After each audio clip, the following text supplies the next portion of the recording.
जय श्री कृष्ण। मैं संध्या शर्मा श्री कृष्ण कथा में आप सभी कृष्ण भक्तों का स्वागत करती हूँ। इंद्रप्रस्थ नगर में श्री कृष्ण, देवर्षि नारद मुनि तथा श्री कृष्ण के अन्य सभी साथियों की उपस्थिति में उद्धव जी ने परिस्थिति को समझा और वे कहने लगे, प्रिय भगवान, सर्वप्रथम मैं कहना चाहूँगा कि देवर्षि नारद मुनि ने आपसे जो निवेदन किया है कि आप भाई युधिष्ठिर के पास हस्तिनापुर जाकर उन्हें संतुष्ट किए करें, जो राजसूय यज्ञ को संपन्न करने के लिए प्रबंध करने में लगे हैं।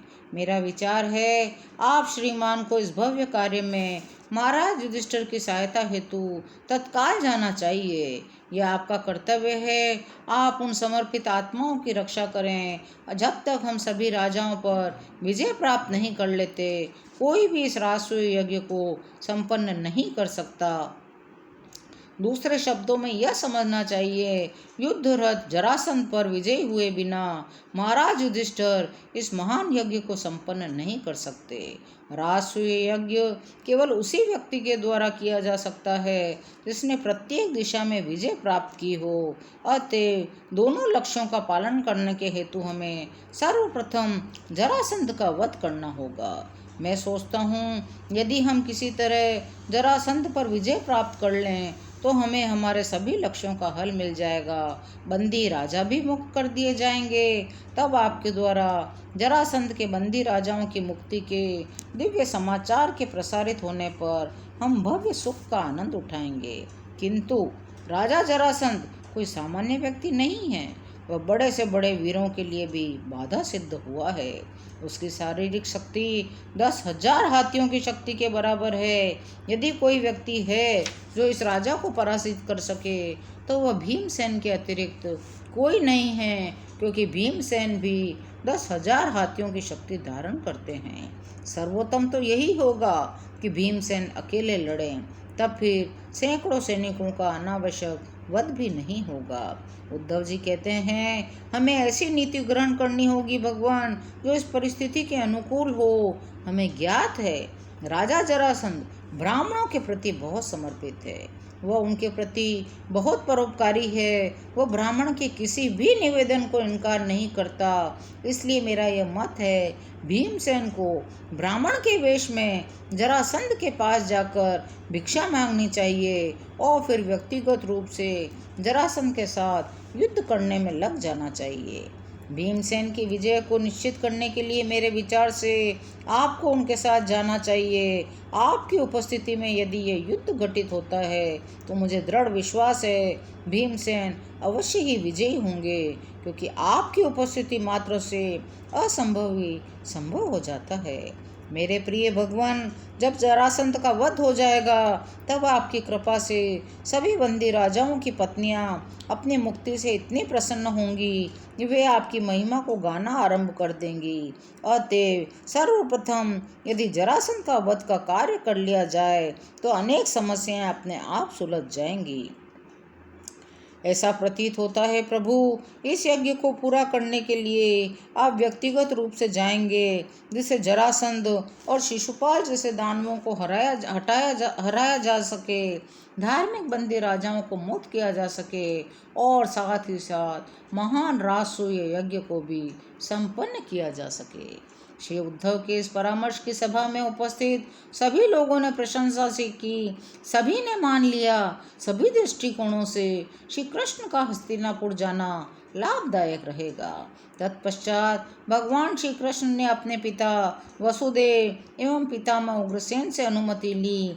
तत्काल ही हस्तिनापुर की यात्रा के लिए व्यवस्था करने के लिए अपने सेवकों दारुक और जैत्र को आज्ञा दी। जब सब व्यवस्थित हो गया तो श्री कृष्ण ने बलराम जी और यदुराज उग्रसेन से विदाई ली।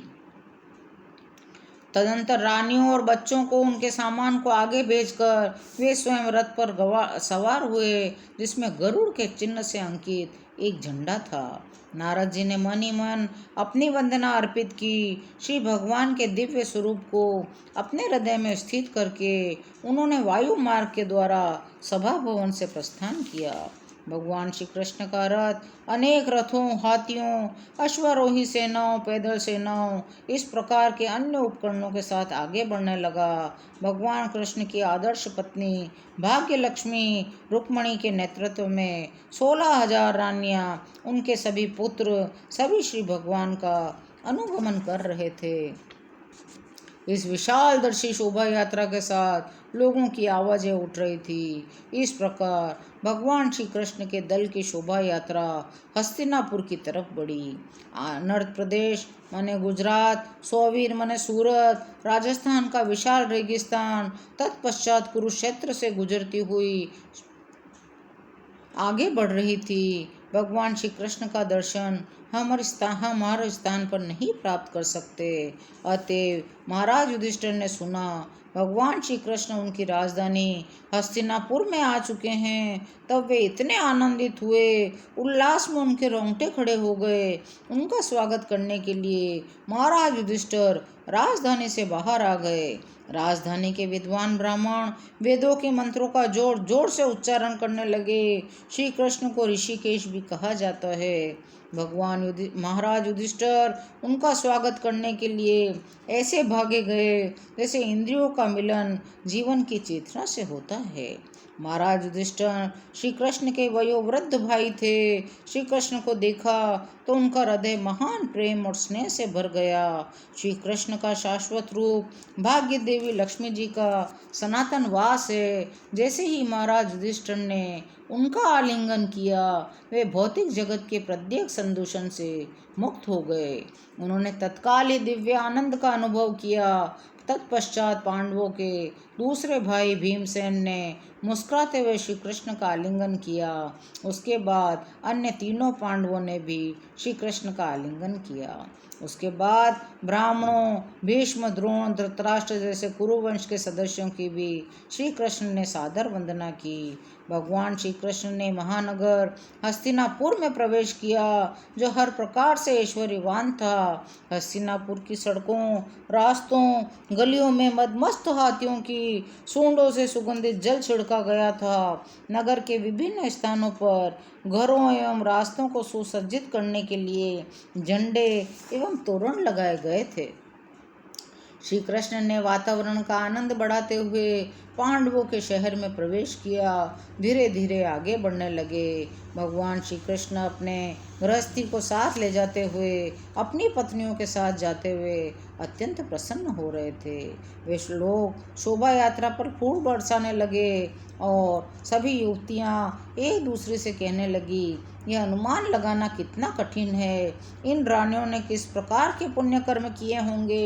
ये सदैव श्री कृष्ण के हंसमुख चेहरे और प्रेममयी झलकों का आनंद उठाती हैं। जब श्री कृष्ण ने महल में प्रवेश किया, श्री कृष्ण को देखने मात्र से ही वहाँ उपस्थित सभी युवतियाँ स्नेह से अभिभूत हो गई। पांडवों की जननी कुंती ने अपने भतीजे भगवान श्री कृष्ण को देखा तो प्रेम और स्नेह से अभिभूत हो गई।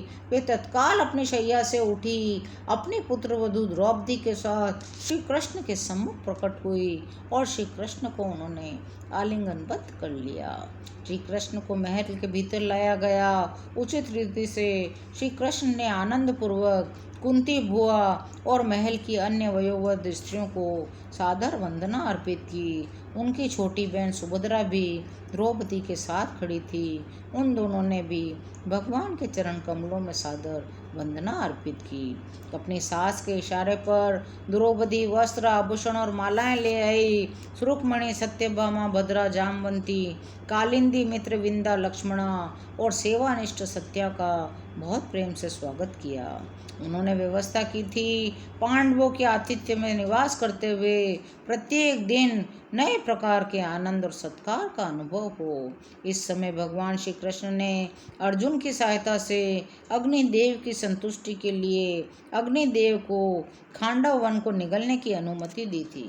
वन में प्रज्वलित अग्नि के मध्य श्री कृष्ण ने राक्षस मयासुर की रक्षा की थी, जो वन में छिपा हुआ था। अपने बचाए जाने पर मयासुर ने स्वयं को पांडवों एवं भगवान श्री कृष्ण के प्रति आभारी माना और उसने हस्तिनापुर में भी एक अद्भुत सभा भवन का निर्माण किया। इस प्रकार युधिष्ठिर को प्रसन्न करने के लिए अनेक महीनों तक हस्तिनापुर में रहे। अपने निवास के बीच श्री कृष्ण को यहाँ भ्रमण में बड़ा आनंद आया। आज का ये अध्याय यहीं विराम लेता है। शेष कथा अगले अंकों में। आपको यदि श्री कृष्ण कथा सुनने में आनंद आ रहा हो तो चैनल को लाइक, शेयर और सब्सक्राइब करिए। कमेंट में जय श्री कृष्णा अवश्य लिखिए। जय श्री कृष्णा।